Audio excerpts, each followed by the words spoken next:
Good afternoon and welcome back to the channel. This is going to be a little bit different video because today on this drop date, it is Veterans Day. If you're new here, I am an active duty veteran. I don't talk about it all that much and we'll go over that a little bit today, but I wanted to show you my little fit that we've got going on. We're just going on a hike. I've already done my mileage for today that I needed to do. So this is just going to be honestly like a little joy hike, not anything too crazy. We're not running. So I'll show you what I'm wearing for this type of temperature. It is currently like 42 degrees out. There is fresh snow on the trail, but I think that it's gonna be pretty mild temperature wise. So generally, if anything, if it's like 20 degrees out, if it's in the 20s, so 22 to 28, I will generally wear leggings if I am running, but anything over 30, I generally actually wear shorts if I'm running. If I'm hiking, it's a different story. So we are gonna wear leggings even though it's 42 degrees. So we've got the On leggings. These are last season's leggings, so honestly I don't know if they exist, but I do like that there is one solid pocket on the side that you can put your phone in. They're not fleece lined, so they're not like really that warm, but they are very compressive and definitely like a good running option. This top I've worn in so many different videos in different colors. I wore it in last week's video in like a purple lilac-y color. I have a ton of these and they're only like 28 bucks, I think. And I love them. So I will link this in the description for you below. It's a dupe for the Lululemon Swiftly long sleeve, I believe, but it's just from Amazon. And then we have the CEP socks that I always wear that you guys see me in all of the time. I have my Garmin Fenix 7. I did get the Fenix 8 though, and we are gonna do a full review on it. And I have too many hair ties that we're taking off because I don't need those. And then I'll show you guys what shoes I'm going to wear today. I think I'm just gonna go with the Merrells, maybe. I'm wondering if it's muddy. Yeah, I'm gonna go with the Merrells, so I'll show you guys those shoes. Oh man, just kidding. So little behind the scenes, we are getting our garage painted and poured, so like resin poured, and I think that they are in the U-Haul that's outside. We might have to decide last minute of what shoes we're gonna wear, but I will show you guys what shoes we wear, and we do have to leave. Brennik is texting me. Sorry, Brennik, I think, yeah, he's headed there. Okay, perfect. So I will see you guys at the trailhead. I'll decide on the shoes, and we'll take you on a little hike. Actually, you know what? I just decided that we're gonna try out the Pegasus. I did get these to try out, and this might actually be a perfect opportunity to try these guys out. I bought these with my own money. They're not gifted or sponsored, but this is the Gore-Tex Pegasus, the new Pegasus. So I'm stoked to try these out. My friend Danny really likes these for shorter distances, and I might wear these for something exciting coming up. So yeah, let's try these out today. So we made it to the trail, starting our little hike. It's really pretty out actually. We've been hitting fall down in like the foothills a little bit later than normal, which is interesting. This was all covered in snow yesterday, so it's all melted out, which is kind of nice. But I'll take you guys along, chat through my story and transitioning out of the military, etc. as we go. So about a year and a half ago, I actually transitioned out of the Army. So I was medically discharged, medically retired actually, from my cancer and my cancer treatment and the surgery. So it's been kind of an interesting process transitioning out because obviously the military does such a great job of forming you as a soldier that I feel like I have a lot to say about the transition period. I think that's something that we can maybe relate to if you're a veteran.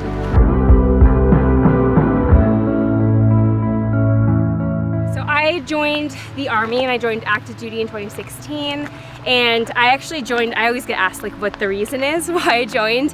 And honestly, it's a multitude of things. I think a lot of it stems from me growing up Japanese. I really loved the idea of being able to serve my country, and truthfully, I've always felt super blessed to be able to live here with all the resources that we have, all the freedoms that we have, and of course there's flaws, but at the end of the day, we are so blessed to live in the USA that I felt really drawn to serve and give back to the country that I feel like gave me so much by simply just being born here. So I joined the Army.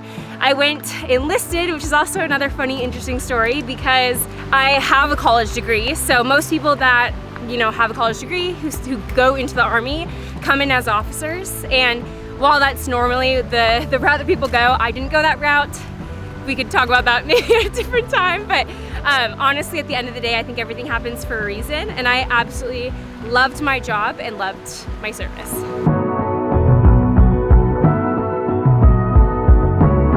So my experience was definitely pretty unique. I've talked about this on multiple podcasts, but I actually was fast-tracked into the Special Forces community. So basically all of my service was done in SF, which is very unique and very rare, specifically for someone who's not infantry. So it's actually, I don't even think it exists anymore, but it used to be called the Quick Start program. So after going through basic training and getting trained on my job, in that training, I was selected for this program.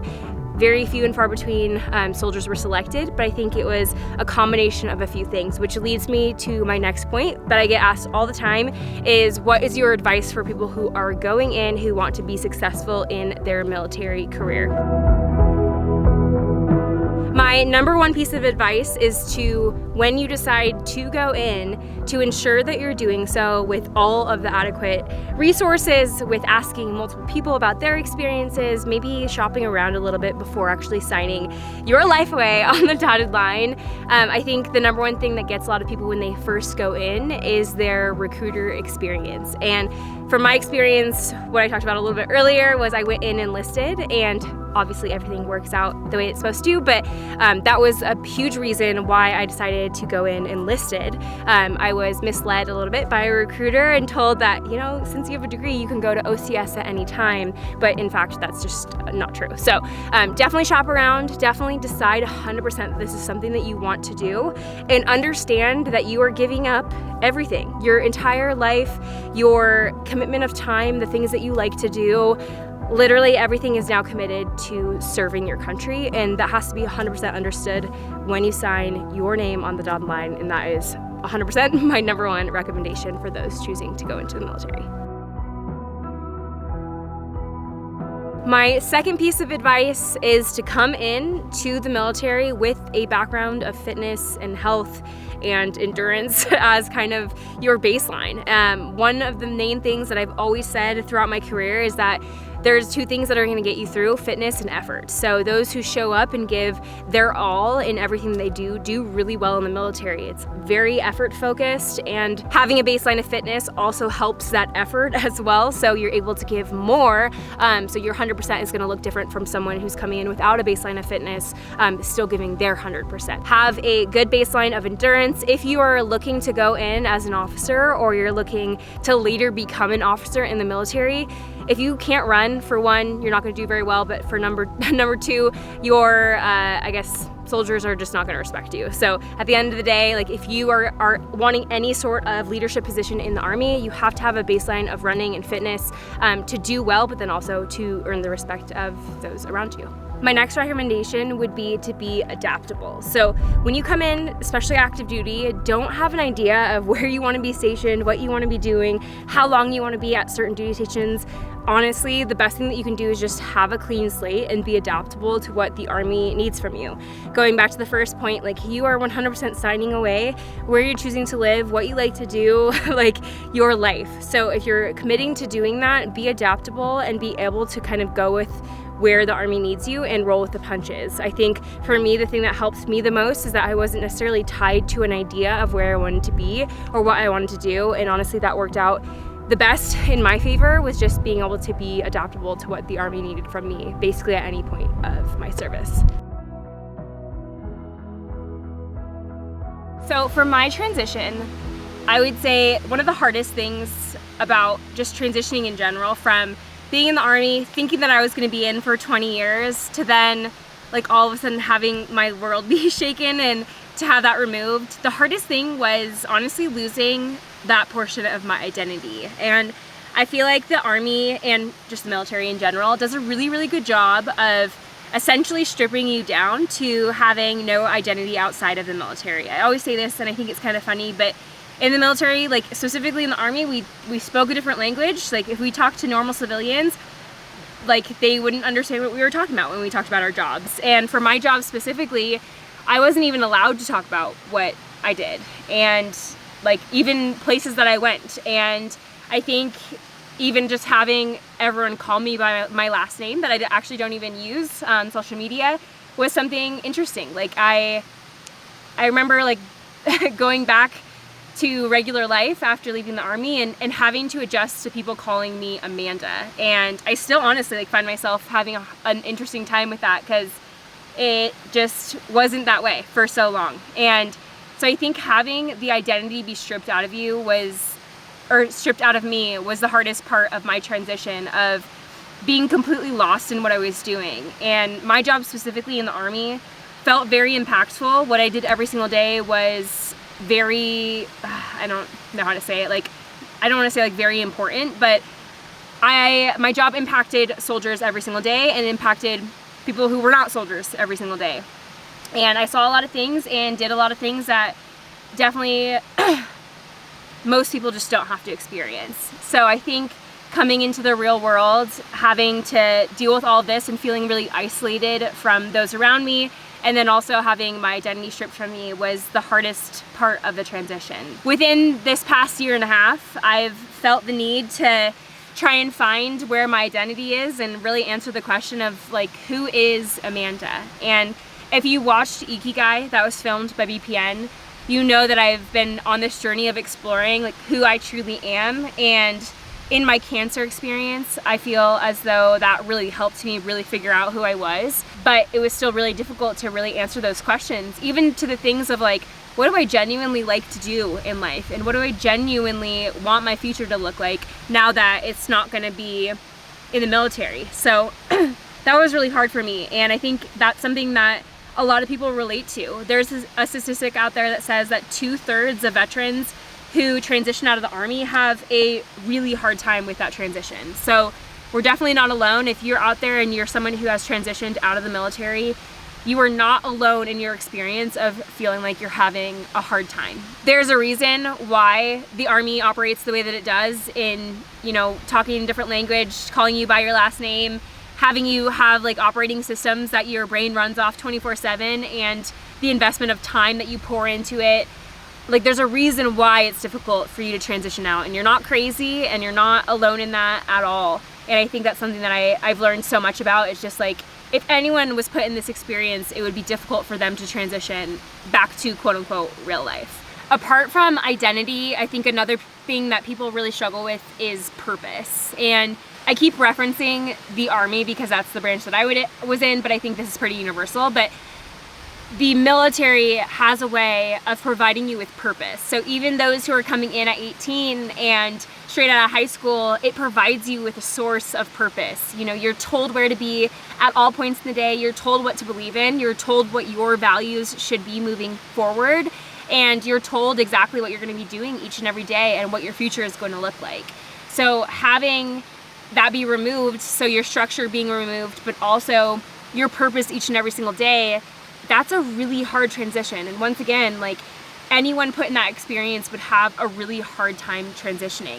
So how do you find that purpose? And that's something that I've talked about with Ikigai, and I think there is a path to finding that. And I think if everyone employs this sort of mind frame, they can find their Ikigai and they can find their purpose, and their transition period will be much easier.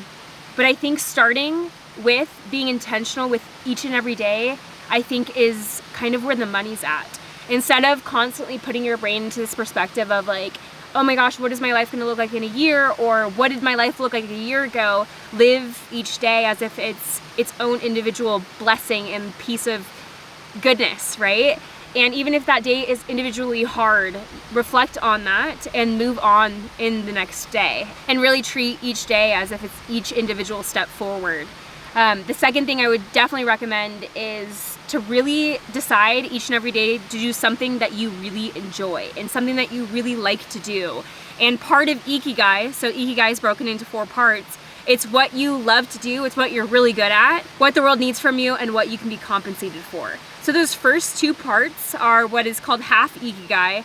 It is what you're really good at and what you love to do. So my 100%, like, I think everyone transitioning out of any sort of time period should do this, but definitely those transitioning out of the Army, is do something every day that you really like to do. And if you don't know what you like to do, try something, and that will teach you whether or not you like to do it. And I think this is why a lot of people get thrown into outdoor activities like hiking or backpacking or hunting or fishing, whatever it may be. I think a lot of veterans find themselves doing these things because finding peace in these areas is really common. So the same way that if you were like on a mission and you were away from civilization for many weeks at a time, being outdoors and camping and hunting can provide you with a lot of that peace that you felt in that time as well. Starting your day and your transition with really focusing on what you're really good at and what you love to do, I think will give you a first step in finding what your life purpose really is. And instead of jumping like I did, honestly, into what you think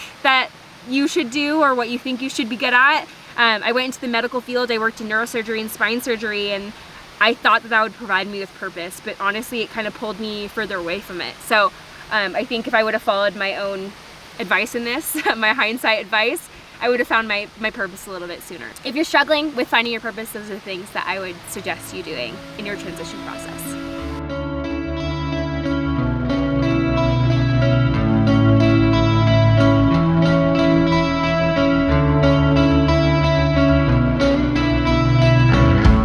We just wrapped up our hike. We're gonna go home, eat some dinner, take you guys along for that, and then we'll wrap up the video there. My lips are so cold that I can barely even speak. It's cold, but we're good, we're good. We're back home, but can we talk about this freaking view? Winters here are so pretty because of snow on top of the mountains. Dude.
So we are currently on our nighttime walk. I wasn't really planning on filming this, but I figured this would be good to just kind of chat about.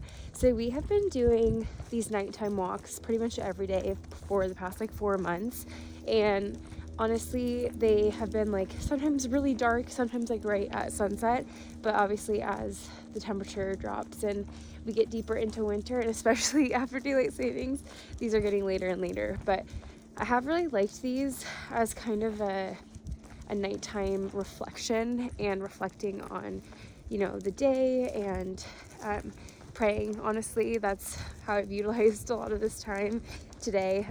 Obviously when Tyler's with me, we chat and have conversations, but when it's just me, I really find a lot of peace in taking this time to connect with God and reflect and to pray. And I think sometimes it's kind of hard to talk about this. I don't know why, but I think it's so personal to each individual person. But for me, I feel like sometimes having the solitude and just time to just to be allows me to really honestly like have honest conversations with myself and with God, and to really reflect. And these nighttime walks have really been able to provide me with some of that. So if you're ever feeling like things in life are just so chaotic and you feel like you can never like have any sort of clarity in life, I just urge you to have a little bit more solitude and schedule solitude in your day, in your life, whether it's at 4 in the morning, like early, or if it's at 9 p.m. like it is right now.